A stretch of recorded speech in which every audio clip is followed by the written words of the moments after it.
Buenas, yo soy Génesis y estoy junto a mi compañera Ada. Hoy día vamos a hablar sobre temas profundamente esenciales en la educación, en la política y en la filosofía.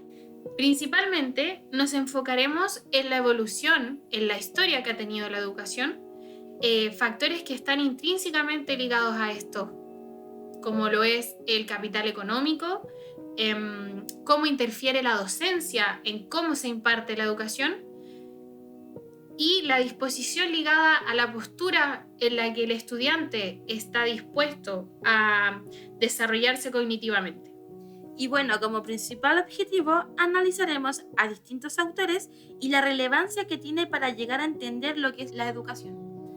Claro, principalmente, según lo que hemos planteado y contextualizado un poquito, lograremos hacer el nexo basándonos en las voces de especialistas como lo son autores específicos y totalmente ligados a lo que es la educación como tal, lo cual nos da una base muy importante para entender los fenómenos que ocurren ligados a la educación, puesto que, bueno, abordaremos un poquito más adelante la relación intrínseca que puede tener factores como capital económicos ligados al desarrollo óptimo de una educación e igualitaria para todos, además de cómo el rol del docente interviene directamente en cómo se genera el vínculo con el estudiantado, así no obviando la relevancia que puede tener la postura política de este, puesto que como tal muchos autores plantean que la educación inevitablemente tiene una postura política. Eso no lo podemos descartar bajo ningún punto, puesto de que si un docente no tiene una postura política clara, es muy complicado que sea o se demuestre o se valide como una educación óptima. Y bueno, podemos hacer hincapié sobre cómo la educación es una herramienta de liberación, comentar sobre la crítica a la pedagogía tradicional, como el autor Paulo Freire con su libro sobre pedagogía bancaria, la cual critica por moldear la subjetividad de los estudiantes mediante la reproducción de estructuras jerárquicas de dominio, creando una cultura de domesticación. Ahora, ¿cómo podemos ligar la filosofía con la educación? Como tal, son dos conceptos que están totalmente ligados entre sí. La filosofía fundamenta constantemente lo que es la educación, ya que como tal, la educación presenta una necesidad permanente de cómo se explica y cómo funciona como tal. Y a su vez, la educación es la manera práctica en que se lleva a cabo el arte de enseñar. Bueno, nos remontaremos al siglo V antes de Cristo, en donde Platón deja vestigios y testimonios sobre lo que es, podríamos decir, la herramienta para acercarnos a la liberación, que como tal es la educación, pues esta es el nexo y el camino directo hacia el conocimiento como tal.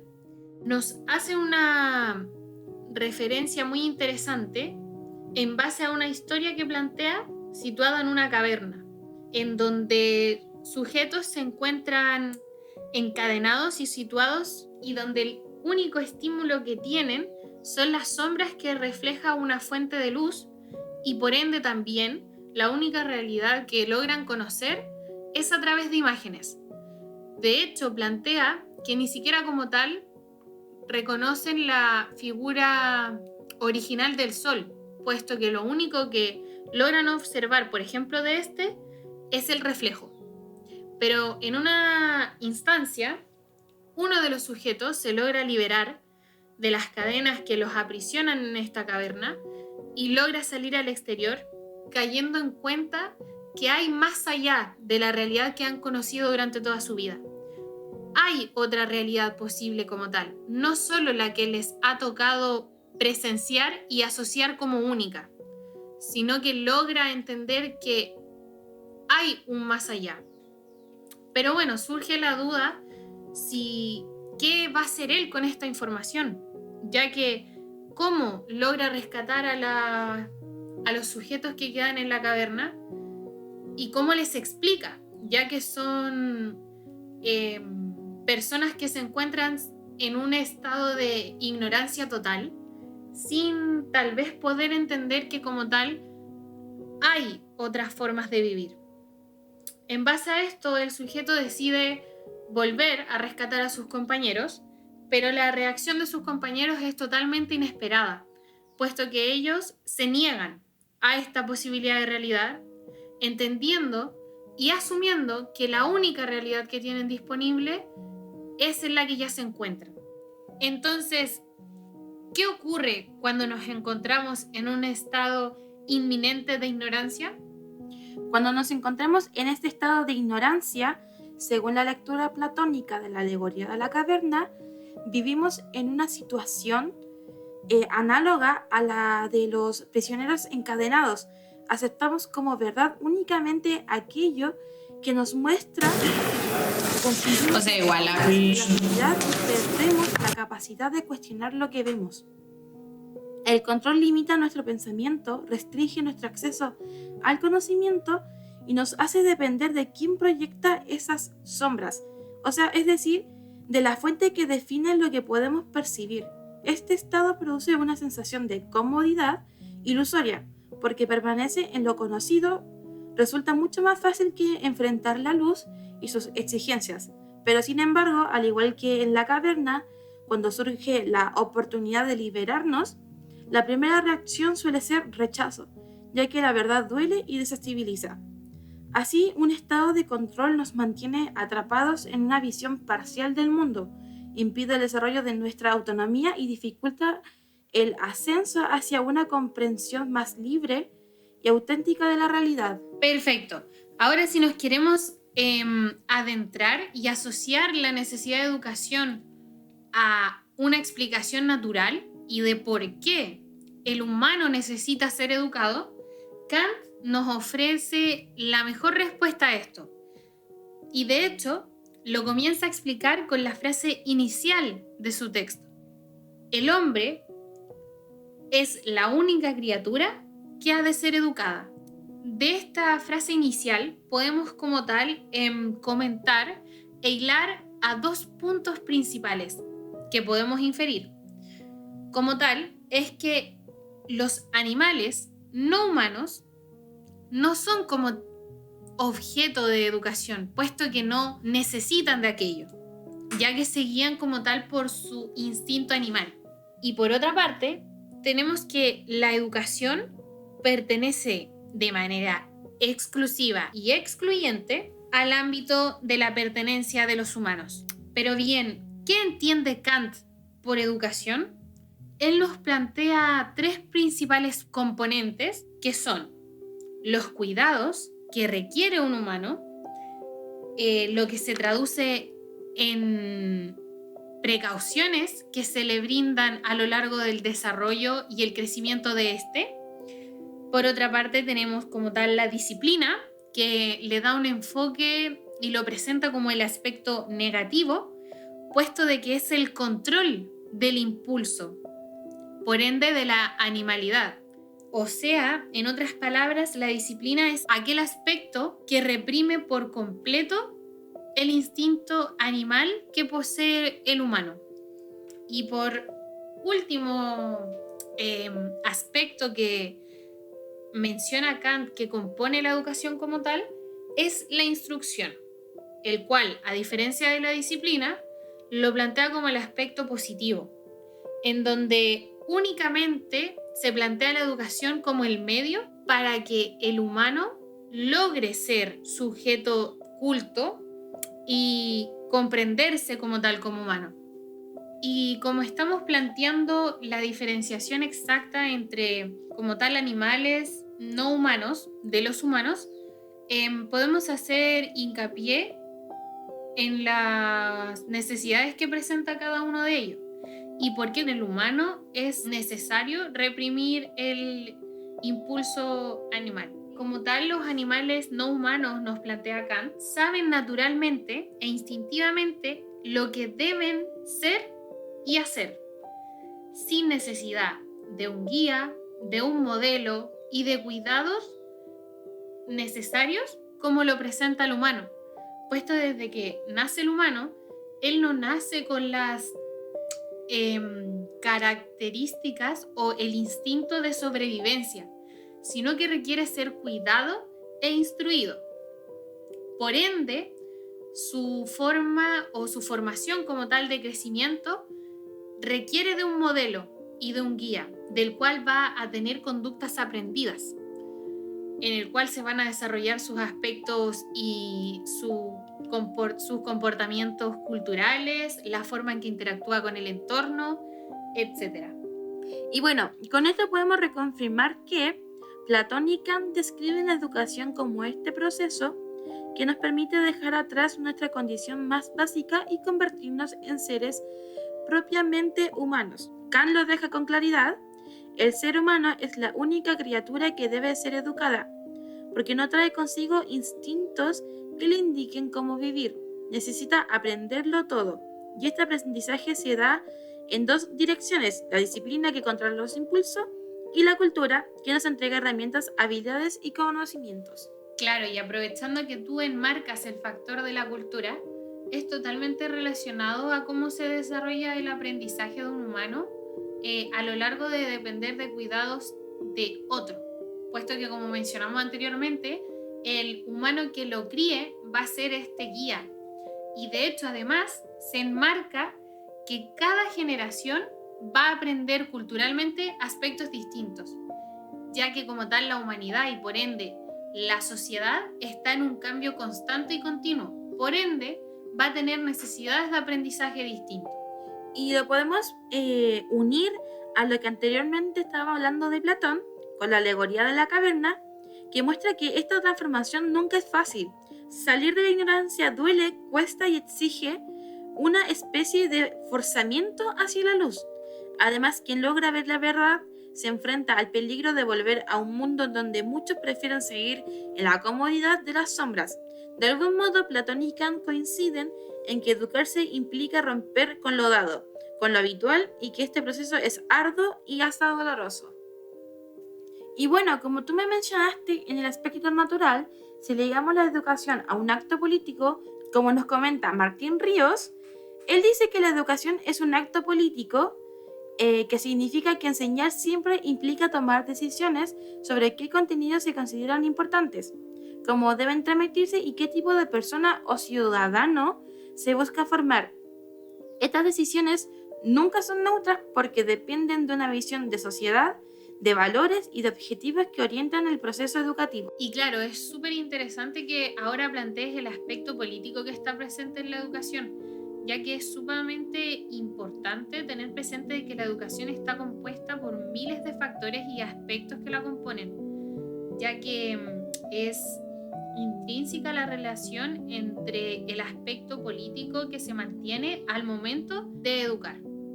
Ok, entonces como tal ya aseguramos y definimos que la educación es un acto político. Sí, de hecho, Paulo Freire nos plantea que debemos posicionarnos políticamente, qué tipo de profesores deseamos ser.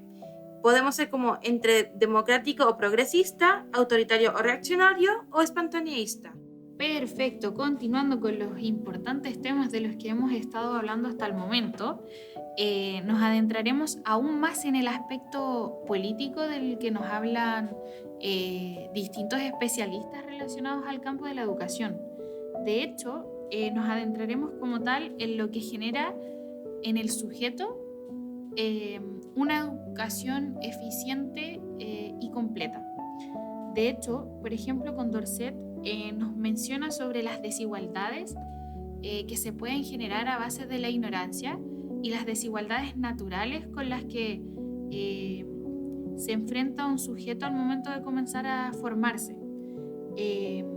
Como tal, un deber de la sociedad es poder entregarle a todos los sujetos los medios para poder desarrollarse como ciudadanos activos, cultos, dotadores de conocimiento, pese a, como ya mencioné, las desigualdades naturales con las que estos puedan nacer. Y bueno, conociendo un poco más a Condorcet, él fue un filósofo, matemático, economista y político francés, pero a pesar de sus privilegios, tenía ideas que iban contra de su propia clase, como apoyó la abolición de la esclavitud, la igualdad de género y la educación pública para todos. Sí, de hecho es muy interesante lo que recalca Condorcet sobre el poder que tiene la ignorancia sobre una sociedad y sobre los sujetos de manera individual. De hecho, recalca que como tal, un bien para el sujeto y por ende para la sociedad es que se evite la ignorancia lo más posible, y así poder hablar de ciudadanos cultos. Y un mal evidente para el sujeto y la sociedad es la ignorancia, porque es aquello que permite y deja abierta la puerta para que otros puedan decidir sobre lo que uno no conoce, ya que la ignorancia deja la puerta abierta para que seamos totalmente manipulables. Y el conocimiento es la única herramienta que nos permite ser dueños de la realidad que queremos vivir, ya que si no estamos conscientes de ella, jamás tomaremos las decisiones nosotros mismos. A su vez, la ignorancia da pie para que se siga totalmente la esclavitud, ya que, como ya mencioné, otros pensarán por mí, por ende proponen las condiciones en las que yo viviré. Entonces, como tal, si conectamos la ignorancia como algo no deseable, ¿cómo esta podría ligarse con una democracia funcional? Bueno, para la vida democrática sea sostenible en el tiempo, Condorcet insiste en que la educación debe fomentar ciertas disposiciones fundamentales, como la tolerancia, la capacidad de deliberar racionalmente y la habilidad para debatir con respeto, la valoración de los asuntos públicos como responsabilidad compartida. Sí, muy indispensable como tal, que podamos preparar a las generaciones para poder ser dueños de su futuro. Recientemente estábamos planteando la necesidad de poder ofrecerle a todos los sujetos de una sociedad condiciones igualitarias para poder desarrollarse cognitivamente ligada a la educación, pero por ende esta debe ser una educación funcional y llena de conocimientos necesarios, no solamente una replicación de contenidos vacíos o solo para completar una malla curricular. De hecho, esto lo vemos reflejado en el texto de Ordine, y siento que lo que más podemos recalcar de la falla de cómo se organizan los temas que se plantean para enseñar es que como tal los que determinan qué enseñar son políticos. Y esto recalcamos como un gran error, puesto de que no son especialistas en el área. Entonces, ¿por qué un político designa lo que se debe impartir en una clase si como tal no es un docente formado para generar una educación de calidad? Y además, el que un político genere los contenidos o determine los contenidos que se tienen que impartir va a implicar que como tal se corrompa la educación y por ende a su vez va a implicar que se corrompa la educación y además se basen en priorizar sus ganancias, no como tal priorizar una educación funcional, sino que se prioriza la economía antes de la necesidad del sujeto para poder ser independiente y capaz de decidir sobre sí mismo. Otra cosa que defendía Ordine era la necesidad de formar ciudadanos que deben tener culto, que es conocimiento, solidarios, el hecho de ser justos y dotados de sentido crítico. Ser capaz de poder distinguir entre lo cierto y lo falso. Y conciencia civil, que es la conciencia de que vive en una comunidad que por ende su conducta afecta a su entorno. Perfecto, como tal estamos planteando entonces cómo implica la reproducción de desigualdades entre los sujetos dentro de una sociedad al momento de desarrollar el aspecto cognitivo ligado a la educación. Y acá podemos darle pie a lo que nos plantea Paulo Freire, recalcando la verdad varios aspectos que componen a la educación, desde el campo político hasta cómo se desarrolla esta dentro del aula. Partiendo por el aula, Paulo Freire lo plantea como un espacio neutral, pero dentro de la relación que se genera docente-educando, históricamente se plantea una posición jerárquica de parte del docente en donde este es la única fuente de conocimiento y que solo rellena al estudiante, ya que básicamente lo plantean como un recipiente vacío. Esto lo podemos ligar a como tal la educación bancaria. De hecho, Paulo Freire como tal nos plantea una frase muy profunda que hace alusión a cómo podemos pasar de una educación bancaria a una educación más liberadora, en donde el educando se hace parte de este proceso, y esto surge en base al análisis de la frase que plantea este especialista, que es de hablarle al educando a hablarle a él y con él, de oír al educando a ser oído por él. Es muy interesante, puesto de que en una frase tan corta podemos dar alusión a que es necesario que al estudiante se haga parte del proceso educativo y que no seas objeto de, sino sujeto, en donde haya un aprendizaje mutuo, en donde el docente aprende del educando y el educando aprende del docente. Bueno, y como tú me mencionabas sobre la enseñanza como unidireccional, esto significa que solamente el profesor entrega el conocimiento hacia el alumno. Es algo que va de manera lineal, no es algo que sea como mutuo.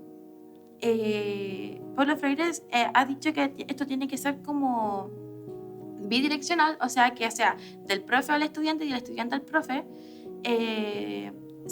Es ir integrando al alumno en su proceso, hablar con él, escucharlo, y generando este espacio se genera una educación significativa y un ambiente que sea como de retroalimentación entre el estudiante y el profesor.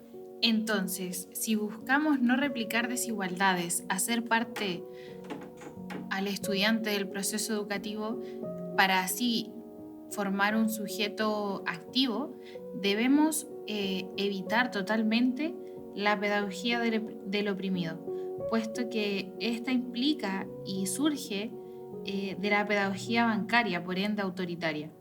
La pedagogía del oprimido como tal es totalmente lo contrario a poder generar un sujeto activo, ya que nos plantea un sujeto pasivo, ya que está enfrentado constantemente a entender y a formarse en base a la imposición de una figura de autoridad que representa como tal el conocimiento. Por ende, entenderá que siempre depende de que alguien le esté diciendo lo que se puede y no se puede hacer. Asimismo, un sujeto pasivo es aquel que es ignorante, puesto de que no tiene la capacidad de poder determinar lo que lo conlleva a la libertad, ya que está amarrado constantemente a que otros determinen lo que tiene que hacer. En este caso es la figura de autoridad que representa mayor conocimiento que él, ya que como tal planteamos al estudiante como aquel que no puede entregar nada de conocimiento y que está totalmente vacío, solo hay que cumplir el objetivo de rellenarlo de información. Y eso se entiende como una educación óptima en la educación bancaria. Y como tal, esta plantea una estructura jerárquica, y lo contrario sería la educación problematizadora, que es aquella que tiene una estructura horizontal y humaniza como tal al sujeto. Y bueno, teniendo relación con la opresión, ahora hablaremos de un aspecto ligado a cómo un ente superior o figura de control genera y reproduce la dominación masiva. Como plantea Apple, hay aspectos interesantes, como la escuela reproduce desigualdades que no solo son económicas, sino también son culturales. Esa misma reproducción ocurre mediante la hegemonía que hace que las ideas dominantes parezcan naturales. Claro, es súper fuerte este punto porque como tal, este tipo de opresión o masificación de una ideología no solo ocurre de una manera como tal a la fuerza, sino que también puede ser muy silenciosa. Y ahí es donde entra el rol fundamental de la educación, ya que la educación es la mayor fuente de replicación de información a nivel masivo, ya que ocurre desde temprana edad y en todos los niños prácticamente, ya que, como sabemos, por lo menos en Chile por ley, todo niño tiene que poder recibir la formación inicial que consta básica y media. Y acá entra el aspecto de la tradición selectiva, ya que como tal consta de las instrucciones educativas que no transmite todo el conocimiento posible como tal, sino hay una selección parcial de lo que se debe enseñar. Y acá es donde entra el rol de aquel ente o supremacía que selecciona por qué y qué se debe enseñar. Y un ejemplo claro es por qué, por ejemplo, se enseña solo, no sé, la historia de los militares o del ejército y no la historia de las mujeres o de los trabajadores. Y lo otro es la neutralidad educativa, que es una ilusión, ya que todo currículo expresa una ideología. Y bueno, por último, como dice Apple, es el reto del educador crítico, que es revelar y transformar esas relaciones de poder a través del conocimiento. Claro, según Apple, el camino hacia una educación crítica es cuando el educador pasa a tener el rol de comprender y transformar las condiciones de desigualdad que la escuela reproduce. Eso requiere un análisis racional y este sería ver cómo se conectan como tal la escuela, el conocimiento y la sociedad dentro de un sistema de poder. Podríamos decir que la meta final es una educación comprometida con la igualdad, tanto económica, social y cultural, que cuestione las bases del orden existente en lugar de solo reproducirlas. Entonces, para cerrar este fenómeno interesante que nos plantea Apple relacionado a la educación, ¿por qué se considera que la hegemonía es desfavorable para la sociedad? Bueno, esta se vuelve desfavorable cuando un grupo logra imponer su visión del mundo como si fuera la única válida. Esto genera una serie de efectos negativos a nivel cultural, político y social, que en primer lugar reduce la diversidad de perspectivas porque las ideas, valores o prácticas no coinciden con la visión dominante, que tienden a ser marginadas. Estas son directamente excluidas y con esto disminuye la capacidad colectiva para cuestionar, innovar o construir alternativas. En segundo lugar, la hegemonía consolida desigualdades estructurales al promover los intereses y valores de un grupo sobre los demás. Esto contribuye a perpetuar privilegios vinculados a la clase social, género, etnia o posición económica, lo que favorece a la élite que se representa como natural o normal, mientras que la demanda de otros sectores se perciben como desviadas o radicales o impropias. Además, la hegemonía tiene un impacto directo en el funcionamiento democrático, al restringir el acceso equitativo al debate público y al controlar los discursos legitimados por instituciones. Esta reduce la participación y limita la deliberación y empobrece la pluralidad de elementos esenciales para una democracia robusta. Bueno, y con otro aspecto problemático es que la hegemonía normaliza relaciones de poder. Al presentar la visión dominante como universal o objetiva, oculta su carácter histórico y construido, haciendo más difícil que la población se la cuestione.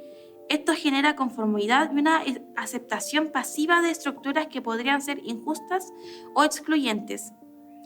Y bueno, finalmente, cuando un solo grupo controla los significados sociales, también condiciona a la autonomía personal o colectiva.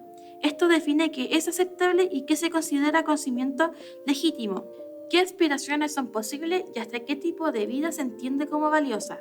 Esto limita la libertad simbólica de las personas y reduce la capacidad de las comunidades para imaginar y construir proyectos propios. Bueno, y yéndonos a otro autor bastante importante para el tema en el que estábamos hablando, Milton Friedman es el principal diseñador de las políticas neoliberales en el ámbito educativo. Bueno, Friedman justifica que la intervención del Estado en la educación es elemental basándose en la necesidad de la educación general para la ciudadanía. Esto sostiene que una sociedad estable y democrática requiere que la mayoría de los ciudadanos posea un grado mínimo de alfabetización, conocimiento y una amplia aceptación de un conjunto de valores.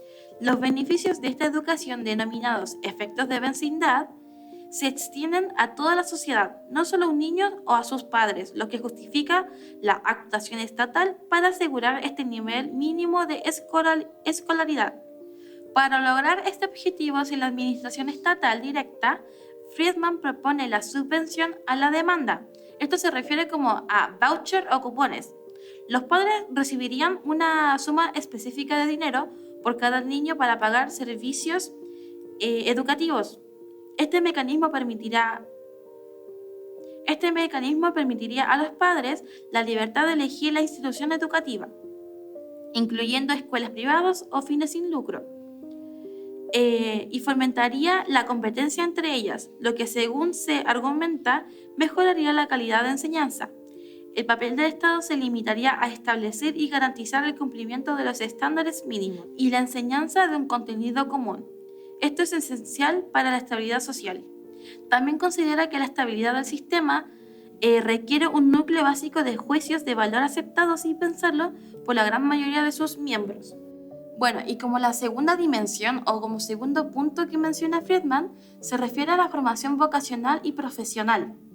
Esta es la enseñanza superior que se concibe como primariamente como una inversión en el capital humano, que es análoga a la inversión del capital físico, con el fin de elevar la productividad económica del individuo. Las justificaciones para el subsidio estatal basadas en efectos de vecindad o monopolio técnico se vuelven aún más débiles en el nivel universitario y superior. Bueno, ya finalizando todo lo que hemos conversado el día de hoy, podemos llegar a que la educación nunca es neutral, ya que siempre participa en la construcción de la sociedad, ya sea reproduciendo desigualdades o promoviendo la transformación. Bueno, educar también implica elegir entre formar sujetos obedientes o sujetos críticos. Y la democracia, el diálogo y la capacidad de pensar por uno mismo aparecen como elementos esenciales para una educación que libere y no que domestique. Por esto, el rol del educador exige coherencia ética. No basta con hablar de cambio, hay que practicarlo cotidianamente. Claro, totalmente tiene que haber una coherencia ética con lo que nos identifiquemos nosotros como docentes al momento de sentirnos pertenecientes a el tipo de profesores que queremos ser, ya sea autoritarios, democráticos, liberadores, y totalmente tiene que tener coherencia con la práctica, ya que no basta con replicar, con que nos identificamos tal vez con esta postura política ante la docencia, sino que también hay que ejercerla totalmente para que ésta tenga una representación en los estudiantes y en el educando que estamos formando. Quiero terminar con una analogía sobre la educación que puede verse como una brújula. Los pensadores críticos buscan enseñar a leer la brújula y el mapa para que los individuos puedan navegar y reorientar colectivamente el barco social hacia un destino de justicia y libertad. En cambio, las posturas autoritarias o economistas prefieren que la brújula esté fijada para mantener un rumbo actual, enseñando a los individuos solo a ser marineros eficientes y competentes sin cuestionar la ruta ni el capitán.